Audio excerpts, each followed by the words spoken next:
Welcome back, everyone. Yes, it's another episode of the Steel Target Paint Podcast. I'm sitting here, it's a Thursday night, doing nothing, goofing around on YouTube and Facebook. My phone rings, and it's my good buddy Steve, and he says, "Hey, we need to do a podcast." And I went, "Absolutely." So here we are, people. Steve, how you doing? Good, Jeff. How are you doing? Oh man, it's a day off today. I had 2 days of classes that I was teaching, uh, about 8 hours each day. Set a record with a number of students taught, and it was pretty cool. I actually had 20 students and 24 training sessions because I had a couple doubles. Um, so we were working speed option this week, and it was a lot of fun. I had some students just completely blow me away with changing how they stand and how they hold a gun and how they shoot it, and they were just crushing the stages for their selves. So it's as a coach, that's a fantastic feeling when you can give them some input and it makes a difference. That's awesome, man. I shot a match this past weekend. I shot Saturday. I shot rimfire pistol open and rimfire rifle open, and I don't know what it is, man. With a pistol, I actually one of my favorite stages to shoot with a pistol is speed option. I didn't blaze it down, but I shot pretty well.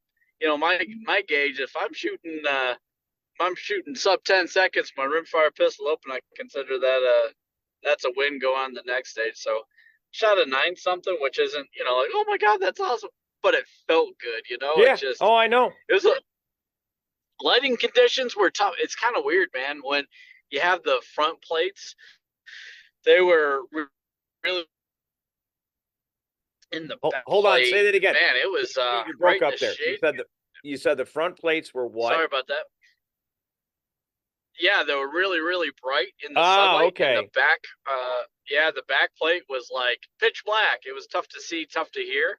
Um, So wait a minute, it's wait a minute. You weren't at the Wyoming Antelope Club, so there are other clubs that experience this. bunch of trees back there, bunch of trees. But yeah, it was tough to see, tough to hear. So I shot it, a little bit more conservatively than I would like to. But man, it just felt good. You ever shoot one of those stages? It's just like, I think I shot 5 strings and shot 25 rounds. You know what I mean? So it Oh, was, so yeah, it was good.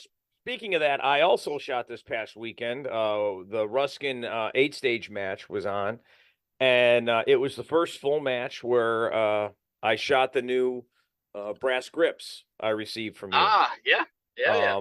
And I started out shooting, and I was giving too much credence to the fact that I had these grips and I wasn't pushing myself. And Yep. I shot a horrible roundabout, just terrible. And I was upset with myself, and I said, okay, you got to get focused. And the next stage was showdown, and I went out, and again, it was 5 strings, one for one each string, and set a personal best for myself on that stage. Oh, man. Yeah, I think sometimes you get in your head like, well, yeah, they're heavier. I can do this and that. And it's just a testament. If you get a little bit more weight in your hand like that, the gun settles. It doesn't move as much, and it's easier to shoot it quickly. Yep. Yep. Yeah, well, Got to remember the fundamentals. yeah, exactly. You're, I talk to my students all the time, and I tell them, I said, this game is not about shooting fast. Yep. And they look at me and they're like, what? I'm like, it's all about moving fast. And now if you want to say, well, perceiving the dot on the plate and being able to pull the trigger is shooting fast, I might give you a little leeway there, but the act of pulling the trigger for most people is not much different shooting the same gun. I Yep. mean, it's if you're talking about a CZ compared to a revolver compared to a tricked out 2011 or a 320. Yeah, there are different trigger pulls, and and that could make a difference. But when it comes right down to it, it's all about how fast you move between the plates. Yep. Yep. So now, And speaking then of the all. brass grips, you've got some other products available too, right? Yeah.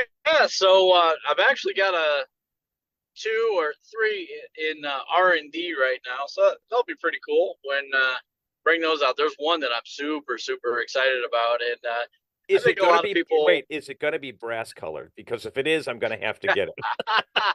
Hey, well, it'll probably be aluminum, so we can anodize it to brass color. How's All that right. sound? I know you're not a shiny thing kind of guy, but man, that brass does look good, doesn't it? Have you seen the gun? And I oh, have. I I have. have a mutual friend, Steve and Anna Trafton, and Huh? you put together a gun for them when they first Yep. started Yep. shooting. Yep. Well, Anna didn't like the gold. Oh. Guess who owns the gold bolt now? Yep. Yep. I know. I Straight know. up trade. So now I'm thinking brass color anodized Falcon compensator. All right. What do you I know a think? guy. I know a guy. Put me down, grab one off the shelf, get it going, let me know when it's ready, and I'll PayPal you the money, dude. All right. One of the things, and I wasn't going to talk too much about it, but I'm going to put it out there, and I've got a list of projects. So sometimes deadlines when I want to get stuff done and when they actually get done are two different things. But Mm-hmm. um, you may have the first. We'll see. It's going to take me here a couple more weeks, but you may have the first gold-plated Falcon 2 compensator. Oh, I will wait. I will wait. I will wait, and I will walk around. I'm gonna have to get like a gold tooth, there some you go. big fat chains. There you go. Instead of 2 chains, you're gonna call me too fat. There you go. There you go. Well, that's So anyway, fantastic.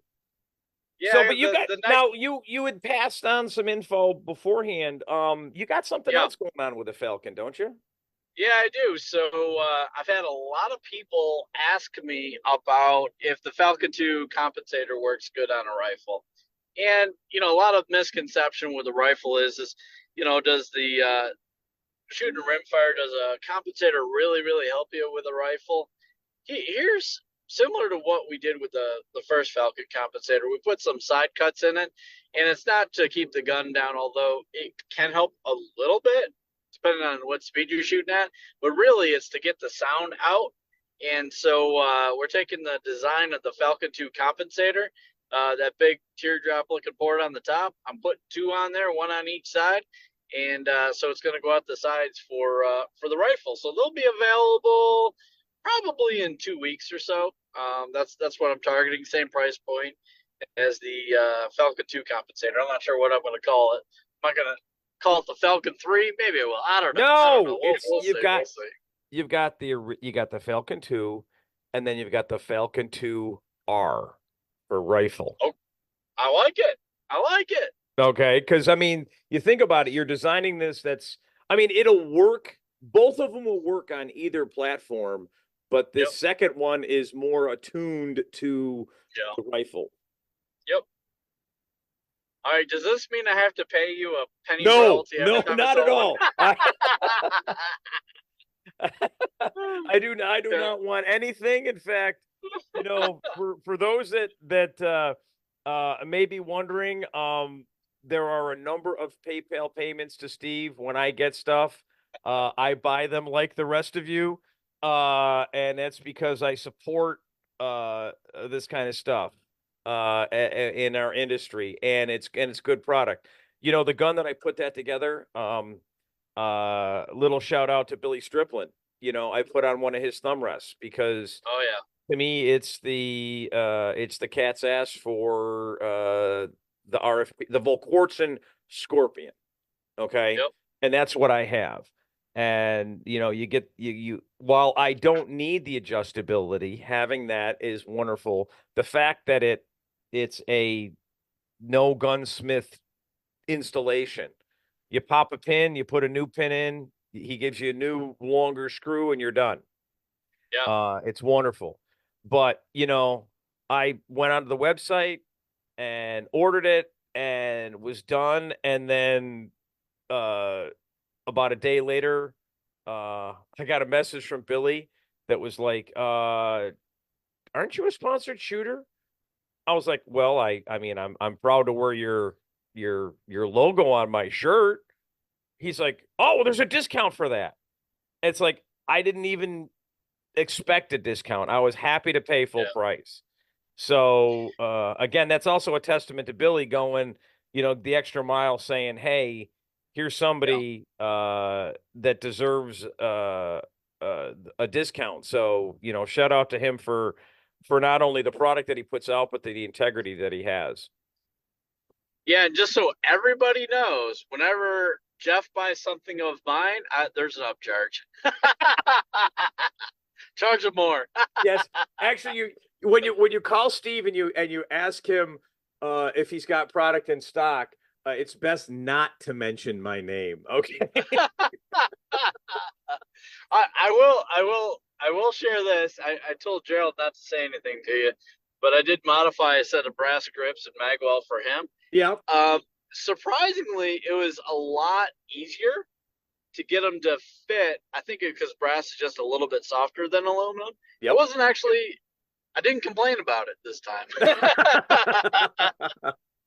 Well, So I know anyway, I had the old Dremel out and sat in the garage and grindy fit, draw a little marker yeah, on it, grindy fit. And they I will say this, the angle at which the magwell sits is not as clean as it sits on a Mark IV.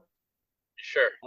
And that's just due to the slight differences in the designs. I mean, the angle of the grips are the same, but again, you've got all these interacting pieces.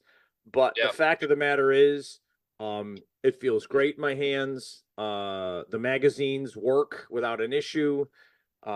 It's phenomenal. And again, I've still got as the backup, I've got the original aluminum grips. They are yep. not going anywhere because that gun still, I mean, that gun did great for me at Worlds and Area 5 and every match this year up to this point. And it's just, again, you can't buy your game, but you can buy quality. And what those grips do in centering the mass of the weight uh, is huge. It makes a big difference. At least it did for me. Yeah. No, I You know. appreciate the feedback. I've had a lot of positive feedback from the Grips and Magwell.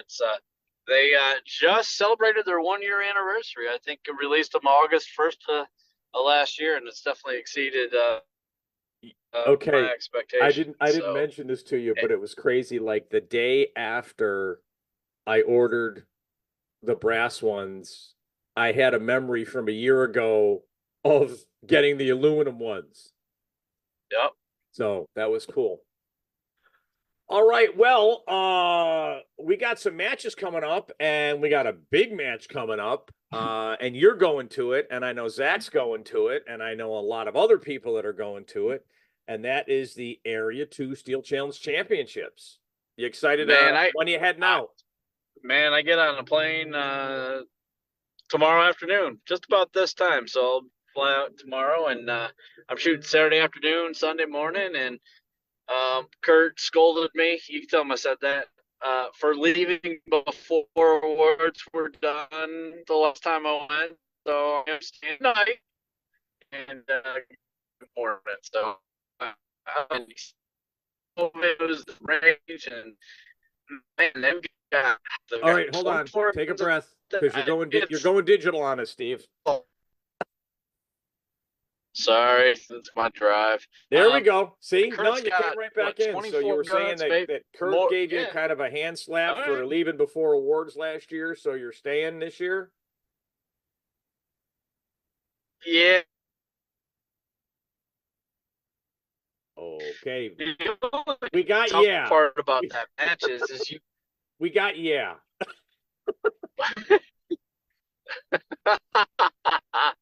I don't know, man. It's yeah.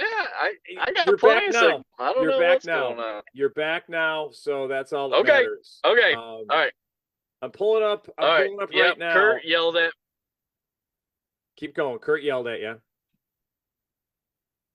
Yeah. So I did the little shoot and scoop, trying to limit the vacation time that I take out because I'm not retired like you and Kurt are.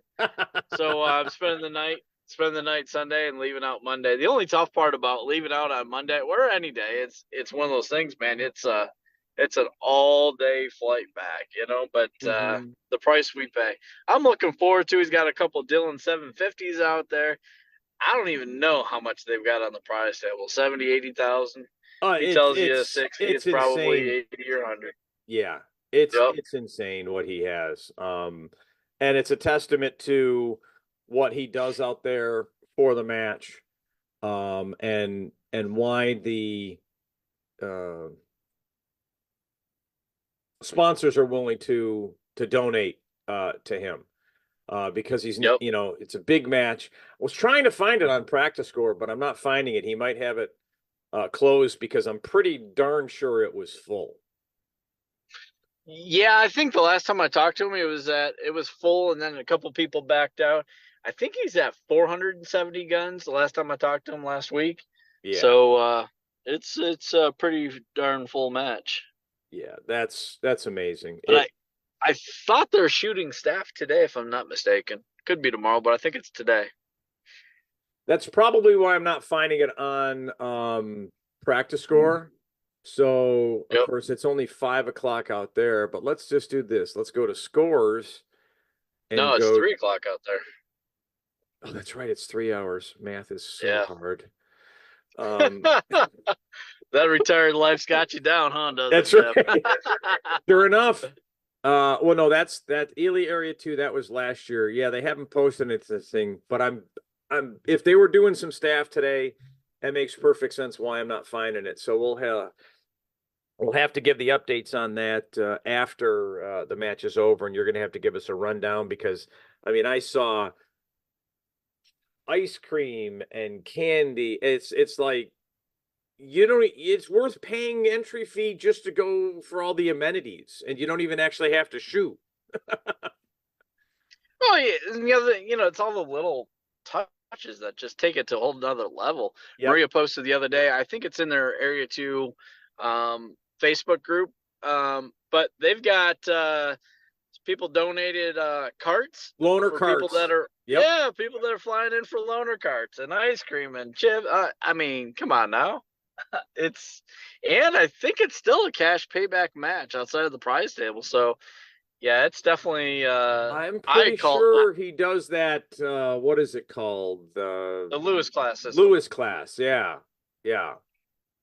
So it's Yep. definitely the and I know other people may disagree with me, but I think it's the premier match in the country for sure. It is with regards to the size and the amount of effort put into it, and a lot of people will say, well, why can't worlds be like this? And it's a very valid question. And the answer is because I'm guessing Kurt has got a lot of very good local staff that live in the area that he doesn't have to pay staff, and he doesn't have to pay hotel rooms, and he doesn't have to pay food. It's that simple. My little dinky. I think that's what. Yeah. I think that's what Jake was saying. Last time we talked about the cost of the World Speed Shoot, because I think we had this conversation was the majority of the money that the World Speed Shoot takes in goes to ROs and fees and all that kind of stuff. So. Yep. Yeah. So looking here at just seeing, we'll go quickly through this weekend. So of course we do have the Area 2 this weekend. In 2 weeks we've got the Maryland State. First week in September, Indiana State. Third week in September, we've got Area 6. no, that's East Coast Steel Challenge. Fourth weekend is Area 6. Well, I think didn't East Coast Steel Challenge, they canceled that match, right? I honestly don't know. It's still on the list, so Okay. I'm not 100% sure on that. I didn't see anything, but I'm not always paid up on the rumor mill, so I don't No, know all the time. I thought Jeremy Beaver sent out a thing. I'll have to double check. It may have been in the future, but I thought he canceled it. Right. But I mean, I'm looking here. So 1, 2, 3, 4, 5, 6, 7, 8, 9, 10, 11, 12. Nope, that's next year. There's still 11 majors, possibly 10 based on the status of the East Coast, that are still on the books for this year. That's awesome. Do you remember when we didn't have 11 majors except for a couple? Oh yeah, no, it was you had to hunt them down. And a Absolutely. lot and a lot of them, East Coast was the big match. Yep. World Speed Shoot was number one, and then East Coast was probably third in size, and the U.S. Steel Nationals. Yep. Now what it's called, the U.S. Steel Shoot, was number two. So I think it was close to almost 600 guns way back when. But then after that, you had a couple of Georgia State Steel Challenge match had been around forever. Yep. And then you had, a couple pop up. South Carolina popped up, Mississippi popped up, Hey, Alabama popped up. I don't want you to confirm or deny, but I've heard rumblings that stuff might be happening back at Griffin. Well, that is a very interesting that you bring that up. I learned that on Saturday, that one of the meccas of Steel Challenge in the country Yeah. is going to fire back up the program. So, If I'm not mistaken, their local match ran over 3 days, didn't it? Yeah, well, so what happened was they had a morning and afternoon session on Saturday, and we shot 6 stages, so you had 120 guns there. Then they shot a morning on Friday, or I'm sorry, yeah, was it a morning or afternoon on Friday? Because they would set up on Friday, then they would shoot an afternoon squad, so there's about 60 guns there, so you're at 180. And then they had some divas like me that said, "Hey, I don't get out of work. I'm not retired." And so they opened a couple of squads at night on Friday afternoon, which was really cool, because they may have started the afternoon at like 11. And then some guys like me would come in and would shoot 2, 3 squads at like, I can't remember if it was 4 o'clock or something like that. And it's crazy. Back in the heyday, oh no, I've shot a local level 1 match with over 200 guns. I think it was like 217, 220 where it maxed out. And that was a local match, sir. Yep. A local match. I remember that was the kickoff match of the season. Yeah, which, yeah. As February. of right now, West Florida is taking over that moniker. We're the first major of the year. But I remember being up there. I remember one year the weather was phenomenal, and one year there were burn barrels at the base. Bunch of 22s not working. Yeah. Everyone's going to Walmart to buy hand warmers, not for themselves, but for their ammo. I've shared this story before, but back in the day, I mean, early on, because I Steel Challenge there since at least 2010, maybe even sooner. But anyway,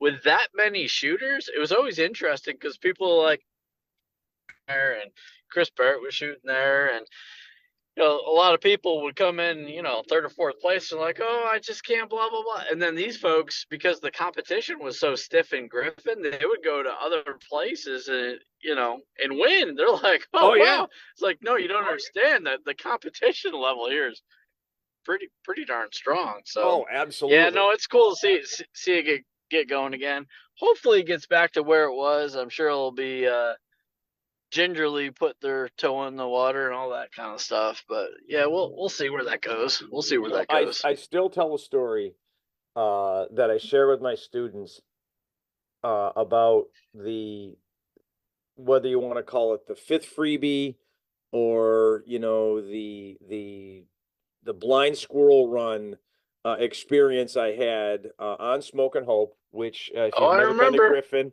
I remember. you shoot out of the back of a Western building. Yep. Very cool ambiance. And I had crushed the first four plates or first four strings for me.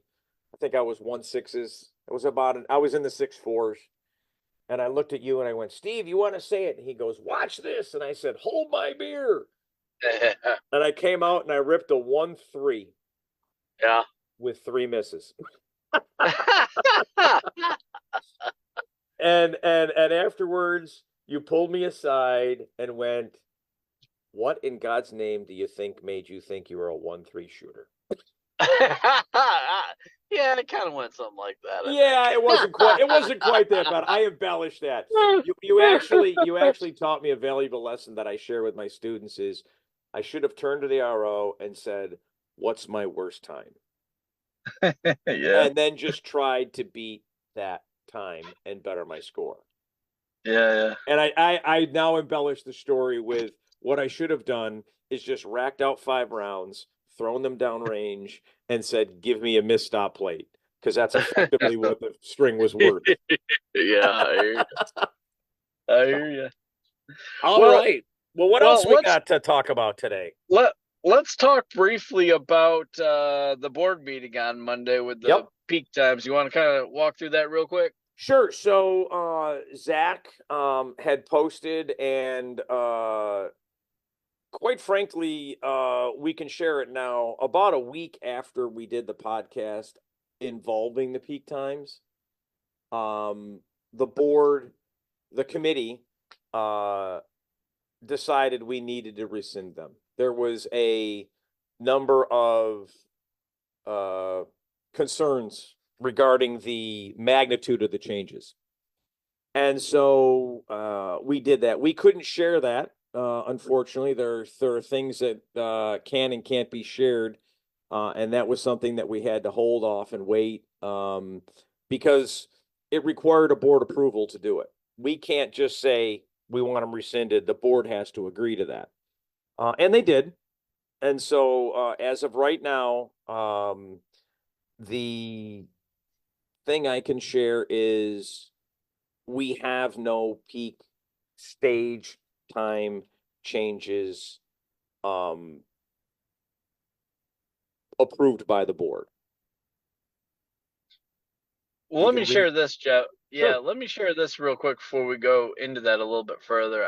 I think the cool part, because you see the other side of what can happen, and won't mention any names, USPSA, but the other side of the sport where it's just kind of like people just eating their own. You know what I mean? It's just, I think that it was great that people were constructive.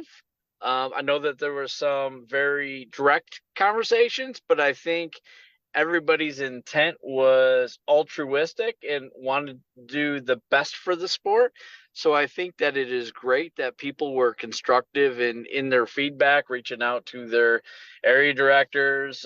I'm not sure how much feedback you got. I'm sure, people reached out to Zach, but I think it was very constructive. And I think that it was great and very positive, and that's what I think everybody needs to take out of this is that, okay, well, was the intent is to further the sport, right? And to keep it on a good playing field and make sure the classification system means something and so on and so forth. But I think it was great that the board and Zach and the committee listened to the members and did something about it, because that's not always the case, right? From what we've seen. So my hat goes off to you guys that took the feedback and said, hey, you know what? Let's pause and let's talk about it a little bit more. I Sure. think that's Well, a huge sign of strength, not a sign of weakness. well, So thank you for that. We are aware that there are people who are very passionate about this. We also have to be aware that in a lot of these guns, the equipment is getting better and people are actually practicing and training. 20 students this week for me. Yeah. I will share just in one division some of the changes that have just happened in the last 7 years. And this will be for rimfire rifle. And this is just to give people a concept of where that division started. Prior to 2017, the peak time for that division was 82. In 2017, it changed to 76. That's a 6-second drop. In 2019, it changed to 72. That's a 4-second drop. And in 2020, it changed to 68. That's a 4-second drop. So while a lot of the people who are passionate about the game saw a huge drop, and quite frankly, it would have been one of the biggest drops ever, I believe, in that division. Although if I think for that division, we were only dropping at about 4.8 seconds. We realize that's painful. But again, when you look at what are people doing, not only while we have to use only data from worlds to calculate peak times, you can look at what people are doing outside of worlds, and it's amazing. And I'm not just talking about the top 5 people. Sure. Okay. So there is definitely a balance that needs to be made between your classification needs to mean something. Yeah, Meaning for sure. at every level, it is a challenge to get to the next level. And then at the GM level, there's still a challenge ahead of you to continue to get better. And that's the balancing act that we had. You know, the joke on the during the board meeting and what Zach had in the minutes was, you know, we knew we were ripping off a Band-Aid. The problem was we took some muscle and bone and Did we get some flesh there? There wasn't just skin that came off. So, but it's a learning experience. It's a learning experience. So yeah, for sure. That's good. So well, you know, the committee is now tasked with you know, reevaluating and going back and saying, okay, what are we going to do? Yeah. That's okay. Simple. So more to come. More to come, absolutely. And you know, again, RFRO has gone from 82 to 68. PCCO has gone from 82 to 70. There are a lot of, you know, RFRI has gone from 83 to 73 at current. So just realize that, I mean, and these are the divisions that are getting shot the most by the most people, and it's going to drive people to you're going to have better and better and better. I always joked about that, said, you know, if the people back in 2016 didn't have the foresight to where it was all center fire shooting except for rimfire pistol. If they didn't have the foresight to add these divisions that said, we don't need them, we got a great game right now, we wouldn't have the kind of shooters shooting the game that we have now. Yep. And so in that same respect, we have to look at it and go, we've only had these divisions, some of these divisions, for 6 years. And people are still figuring out how to make them faster. Yeah, I think the other thing along those lines, Jeff, I don't know if it was John Portugal that posted this. Somebody posted it out on Facebook about, well, they don't change the the handicap Very true. for Very golfing, true. But you know what they but do? You know what they do? I do, but go They ahead. make the hole a lot harder. Yeah, and that's why they have a slope and a course rating. So when Yep. things change, when the pin placement changes and so on and so forth, that's part of the handicap Yep. process. And the other thing is, and I haven't done history on the golf handicap, but I'm imagine that it evolved over the course of time. And way back when, there's a couple people playing golf, and then there's more people playing golf, and then people got offered scholarships and the prize money went up and so on and so forth. And the scores came down, and that's exactly what's happened in Steel Challenge. So Well, you can it's a look good problem. directly to, in that case, you can look to Tiger Woods. You can look to the Tiger Woods effect of what he did to the game. And yeah, that par three might still be a par three, but suddenly there's like, who put a beach in the middle of the road? Yeah, those Okay. link style courses are tough. Yeah. Um, so again, the committee listened, the board listened. So, we're going back to the drawing board, and we're going to Cool. see what we can do to better serve not only the game, but the people who shoot the game. All right, so that means that those that went out and bought pickleball paddles based on my recommendation on the last podcast, you don't have to put them away. But if you do, hopefully you saw Brian's advertisement today for Active Blue. It's meant for pickleball. True story. That came out today, Jeff, on social media. I have not been online, so we'll have to look for that. That's funny. Cool deal. Okay. All right, sir. Good podcast tonight. I appreciate it. Wait. Quickly. Okay. Last thing at the board meeting. It was agreed, it was presented and agreed by the board that the limited optics survey will end immediately.